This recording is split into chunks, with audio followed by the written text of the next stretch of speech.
memainkan sebuah drama yaitu tentang Lutung Kasarung. Nah, kalian pasti penasaran kan, kami ini main perannya apa aja sih? Nah, perkenalkan, nama saya Lura Akulamar Paung sebagai narator. Saya Margareta Dinda sebagai Putri Purwasari. Saya Karmen Sita sebagai Dayang. Saya Syifa Heza Azahra sebagai Lili penyihir. Saya Kezi Ali sebagai Dayang. Saya Blasiana Febriana Aser sebagai Purbararang. Saya Nur Hadatul Aisi sebagai Ratu Dwi Ayu.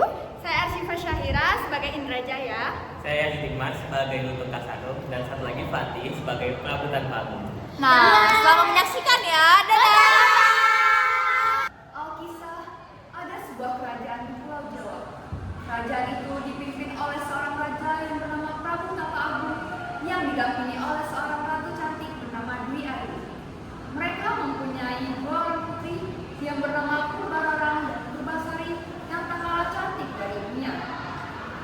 Pada suatu hari, untuk melepas penat, Prabu Tapa Agung berjalan-jalan bersama istri tercintanya.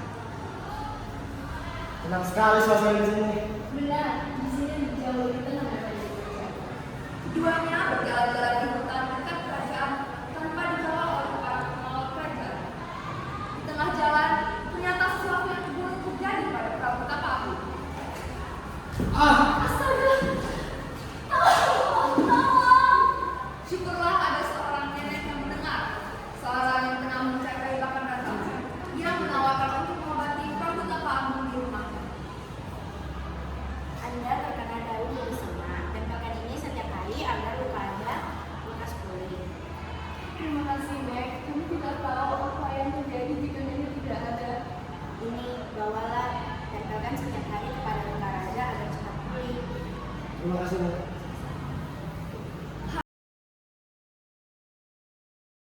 Hari berlalu. Sejak kejadian baginda raja terjatuh di hutan, kesehatannya mulai menurun. Dia sering batuk dan tidak segala makan. Umurnya yang tua juga menambah buruk kondisinya. Aku sudah semakin tua. Mungkin sudah saatnya aku pergi. Jangan bicara begitu, suamiku. Tidak, istriku. Saatnya aku menurunkan tahta ke Purbasari. Apa? Ayahanda, aku adalah putri sulungmu. Seharusnya kau memilihku untuk jadi penerusmu. Ya, Ayahanda. Seharusnya Purbararang yang menjadi penerusmu, bukan Purbasari. Keputusanku sudah bulat. Tapi ayah, hentikan. Apa kalian tidak melihat ayah kalian sedang sekarat? Tinggalkan ruangan ini sekarang juga. Purbararang beserta tunangannya, Indrajaya merasa kesal karena keputusan Prabu Tapa Agung yang menurut mereka tidak adil tersebut menyulut kemarahan di antara keduanya. Setelah berpikir panjang, Purbararang menemukan sebuah rencana untuk mengembalikannya ke posisi yang ia inginkan. Ayahku menyerahkan tahtanya kepada adikku yang bodoh itu. Tahu apa dia soal kerajaan? Ini aku tidak mau tahu. Tolong kau kutuk Purbasari. Itu masalah kecil. Kau tahu bukan, tidak ada yang tidak bisa aku lakukan. Tapi kau juga tahu aku punya harga bukan? Aku rasa itu cukup untuk mengutuk Purbasari.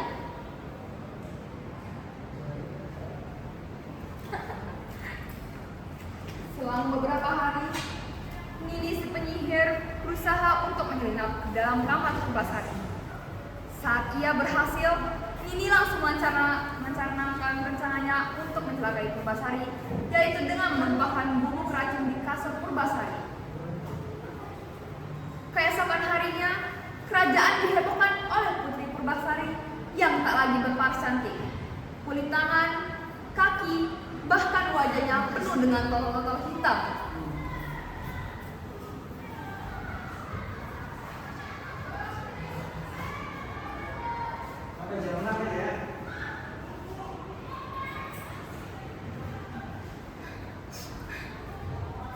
Apa yang terjadi?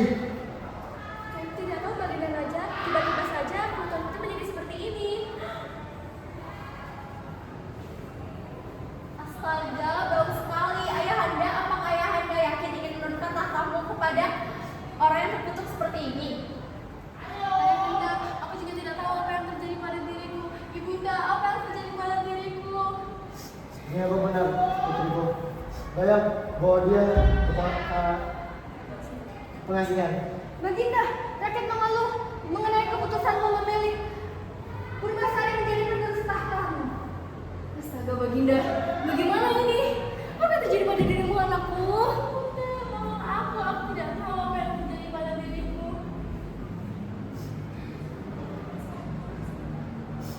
Bawa dia ke pengasihan sekarang juga. Ayahanda, jangan usir aku juga tidak tahu apa yang terjadi pada diriku. Ibunda, tolong aku.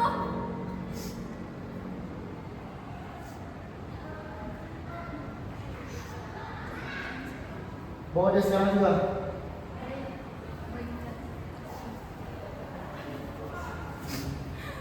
Purbasari dan layannya pergi dari istana menuju hutan tempat pengasingan.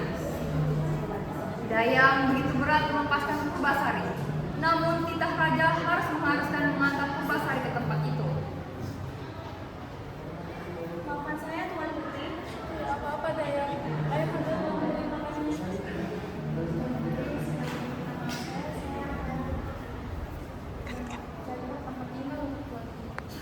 Setelah mereka berjalan-jalan, akhirnya mereka menemukan sebuah gubuk di tengah hutan.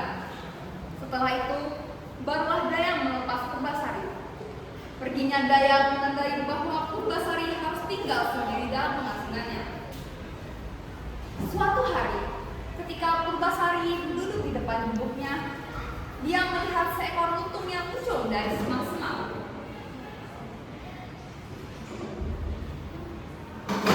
Siapa kau?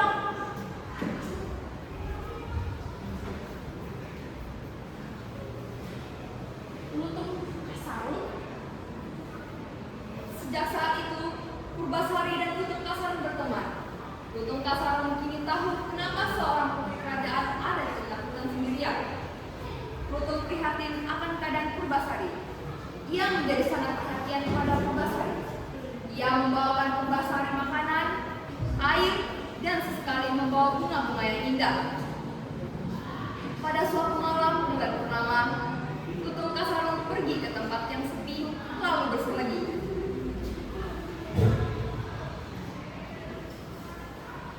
Paginya, Purbasari pun mendapati Lutung sedang bersemedi.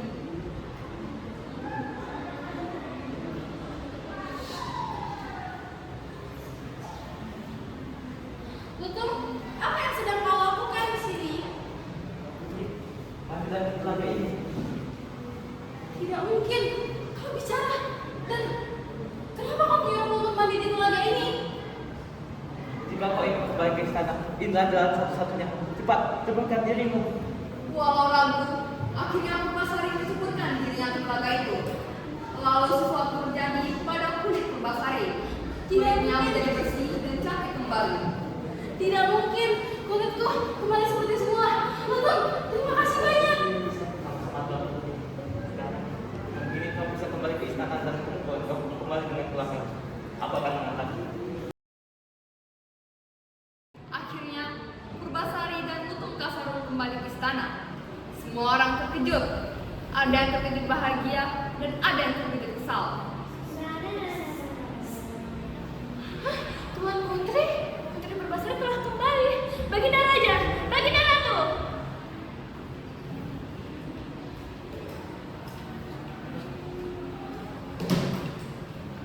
Apa yang terjadi? Purbasari. Baginda! Baginda, bagaimana ini bisa terjadi? Tidak, ayahanda harus menyerahkan tangannya kepadaku. Baiklah Purbasari, mari kita berlomba. Purbasari menyanggupi tantangan dari kakaknya Purbarara. Berbagai kompetisi ia jalani. Mereka seru. Dan tibalah kompetisi terakhir, yakni kompetisi mengenai tunangan siapa yang paling tampan di antara mereka berdua.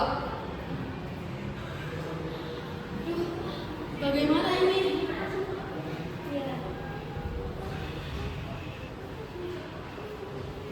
Aku adalah tunangan Purbarara. Aku adalah pria tertampan di kerajaan ini. Bagaimana ini? Aku adalah tunangannya. Apa? Lutung. Sudah pasti kau akan kalah dari tunanganku. Lutung Kasarung tiba-tiba bersemedi. Ia berdoa agar dirinya dapat menjadi tandingan Indrajaya. Dan tanpa disangka-sangka, Lutung Kasarung berubah menjadi seorang pria tampan. Bahkan lebih tampan daripada Indrajaya.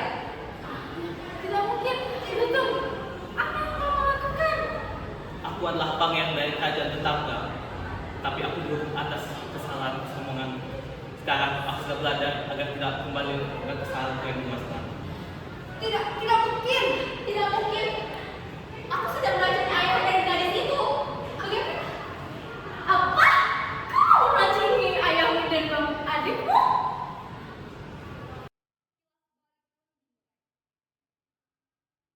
Dan kilas balik pun dimulai.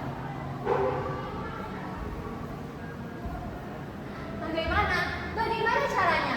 Kita meracuni saja si raja. Tidak, tapi raja sudah tidak sanggup lagi untuk menerus tatanya.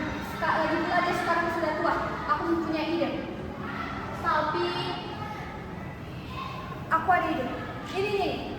Jadi kita akan racuni saja. Nini bisa melakukannya tanpa sepengetahuan raja. Jadi apa rencanamu, Nini? Itu mudah saja. Daun dari duri semak itu bisa menurunkan kesehatan raja dan akan membuatnya mati secara permanen. Kilas balik pun berakhir.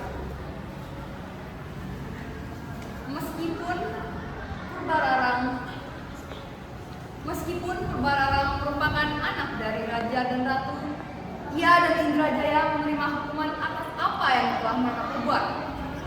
Purbasari akhirnya menjadi seorang ratu didampingi oleh seorang yang tak tidak sangka dan yang selalu ada untuk menyambut semua dalam suatu hari. Dialah Lutung Kasarung. Sekian dari kami, terima kasih.